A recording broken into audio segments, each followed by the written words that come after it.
দুৰ্ভাগ্যজনক আৰু লজ্জাজনক ঘটনা হৈছে যে অসম আৰক্ষীৰ স্মাৰ্ট অসম আৰক্ষী, স্মাৰ্ট ডিজিপি মহোদয়, স্মাৰ্ট মুখ্যমন্ত্ৰী গৃহ বিভাগৰ দায়িত্বত আছে, কিন্তু আজি 8-9 দিন হৈ গ'ল লোহিত হত্যাকাৰীৰ যি আসামিক এজন দিয়া হ'ল, এজনক মানুহে চাৰেণ্ডাৰ কৰালে, বাকীখিনিক এতিয়ালৈকে অসম আৰক্ষীয়ে গ্ৰেপ্তাৰ কৰিব নোৱাৰিল।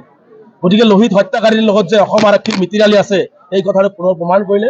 আমি তীব্ৰভাৱে অসম আৰক্ষীক নিন্দা কৰিছোঁ, গৰিহণা দিছোঁ যে অসম আৰক্ষীৰ বিফলতাৰ কাৰণে অসম আৰক্ষীৰ লোহিত হুছেইনৰ হত্যাকাৰী আব্দুৰ ৰেজ্জাক আৰু বিশেষকৈ ৰাজনৈতিক কমলা কলিতাৰ ৰাজনৈতিক হস্তক্ষেপত এই আসামিবিলাক যে গ্ৰেপ্তাৰ হোৱা নাই, আজি ৰাইজে স্বতঃস্ফূৰ্তভাৱে আমাক অভিযোগ কৰিছে। আৰু এইটো পুনৰ প্ৰমাণ কৰিলে যে লোহিত হত্যাকাণ্ডটো ৰাজনৈতিক হত্যাকাণ্ড আছিল আৰু ৰাজনৈতিক প্ৰেছাৰত, ৰাজনৈতিক হেঁচাত, ডক্টৰ কমলা কলিতাৰ হেঁচাত যে আচলতে কামৰূপ গ্ৰাম্যৰ আৰক্ষী, কামৰূপ গ্ৰাম্যৰ জিলা আয়ুক্ত আৰক্ষী অধীক্ষক যে সম্পূৰ্ণ হেও মানিছে, এই কথাটো লোহিত হত্যাকাৰীক গ্ৰেপ্তাৰ নকৰাই পুনৰ প্ৰমাণ কৰিলে।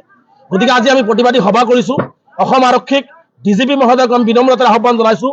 মুখ্যমন্ত্ৰীৰ প্ৰত্যক্ষ হস্তক্ষেপ বিচাৰিছোঁ যে এজন ছাত্ৰক সন্ধিয়াৰ ভাগত তেওঁক চাৰিওপিনৰ পৰা ঘেৰাও কৰি কমলা কলিতাৰ সন্মুখত আব্দুৰ ৰেজ্জাকৰ ভাতৃ আব্দুৰ ৰেজ্জাক সন্মুখত ৰাখি যি হত্যাকাণ্ড কৰিলে, এই হত্যাকাণ্ডটোৰ ন্যায়িক তদন্ত আমি বিচাৰিছোঁ। আৰু এই আসামীসকলক গ্ৰেপ্তাৰ কৰি মুখ্যমন্ত্ৰীৰ হাততে অপৰাধীসকলৰ বিৰুদ্ধে কঠোৰ হোৱা দেখা যায়।